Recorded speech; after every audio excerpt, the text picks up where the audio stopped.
Política, bem comum, exercício do poder ou sinônimo de corrupção.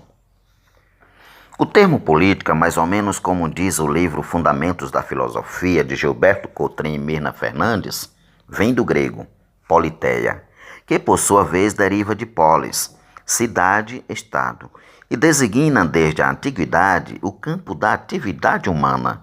que, como já disse, se refere à cidade, ao estado, à administração pública e ao conjunto dos cidadãos. Enfim, é uma forma de organização. E este conceito grego, que se dava a ideia de realização do bem comum, tornou-se clássico e permanece até nossos dias, mesmo que seja como um ideal a ser alcançado, conforme assinalou o filósofo político Norberto Bobbio em 1909 a 2004. O conceito moderno de política está ligado ao de poder, cuja palavra se originou do latim, que significa posse, potere, poder, um tipo de força ou recurso para produzir certos efeitos. E com base no sentido etimológico da palavra, o filósofo inglês Bertrand Russell, em 1872 a 1970, deixou clara a sua definição de poder, como a capacidade de fazer que os demais realizem aquilo que querem. Pois na política é assim, o indivíduo que dela faz parte detém a capacidade ou meios de aperfeiçoar as faculdades mentais e, consequentemente, exercer determinada influência sobre o outro, desde que a finalidade seja para a prática do bem. E o melhor exemplo dessa realidade é a obra política do filósofo da Grécia Antiga, Aristóteles. Obra esta considerada um dos primeiros tratados sistemáticos sobre a arte e ciência de governar a polis, portanto da filosofia política. Foi por isso que, devido a essa obra, o termo política se firmou nas línguas ocidentais. E lógico, não foi à toa que para Aristóteles a política seria a continuação da ética, só que aplicada à vida pública, já que ele considerava essa investigação fundamental. Segundo seu pensamento, a cidade se formaria em uma criação natural e que o ser humano também por natureza seria um animal social e político. Ao analisar tudo isso, entendo que, por um lado, a política verdadeira é um tipo de poder e, por outro, é uma arte e ciência de governar, que me faz acreditar que a sua metamorfose está vindo de uma forma cruel e assustadora, sendo sinônimo de corrupção por estar desafiando toda a ciência humana, como deixa claro o livro do juiz e escritor do Maranhão, cujo nome Marlon Reis, com o título de O Nobre Deputado, ao relatar com exatidão que é um sistema de engenhosidade formidável, complexo e encantador, onde creio que o sistema altruísta não existe. E vai além, nos ajudando a entender que algumas tentativas de conceber lideranças políticas de proveta, que resultam em criaturas que não compartilham sequer um cromossomo do pai, como é o caso de que nada se compara ao que a política faz com a matemática, quando os números correspondem a valores em dinheiro, que uma quantia destinada a obras públicas sirva também para somar recursos para a conta de prefeitos. E com isso, os parlamentares multiplicam o caixa dos seus partidos, ao representarem algo público, como a área de um hospital ou a extensão de uma estrada.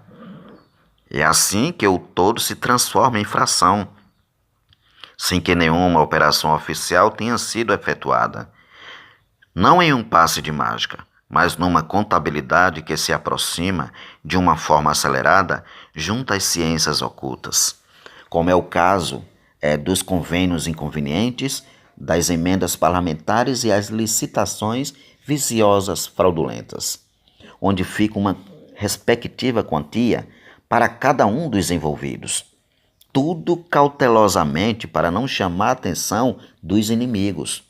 principalmente do Ministério Público, que é o que acontece por conta de tudo isso. É que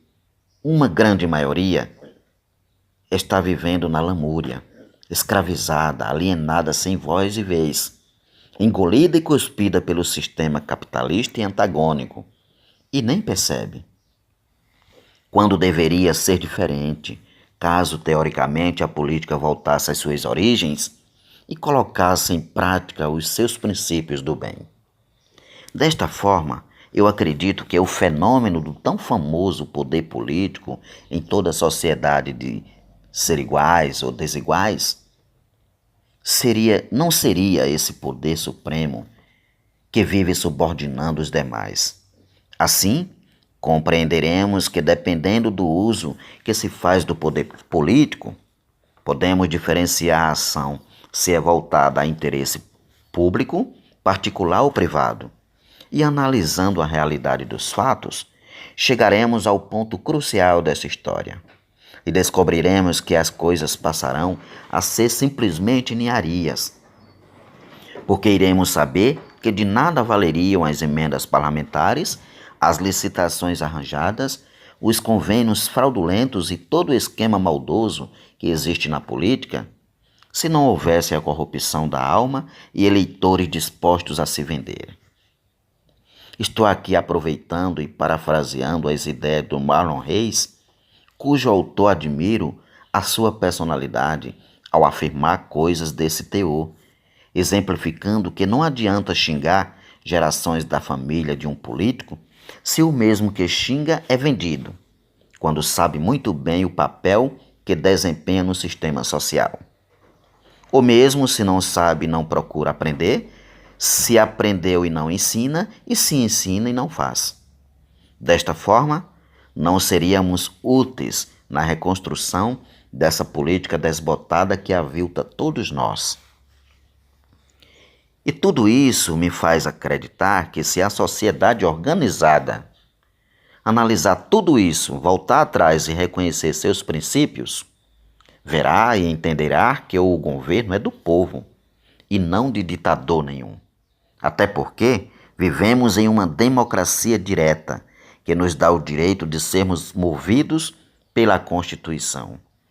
Pois ninguém manda em ninguém, a não ser em virtude de lei. Mais ou menos como diz Norberto Bobbio, ao destacar as 3 formas de poder social. E que, conforme a sua análise, uma delas seria que o poder político seria aquele que utiliza a posse dos meios de coerção social. Isto é, o uso da força física considerada legal ou autorizada pelo direito vigente na sociedade. E segundo o seu argumento, é que, no entanto, só o uso desse poder, em relação à força física, serve em casos extremos, para impedir a insubordinação ou desobediência dos subordinados. Diferente do que vem acontecendo em nosso meio, por conta de direito, desse Estado de Direito, que foi criado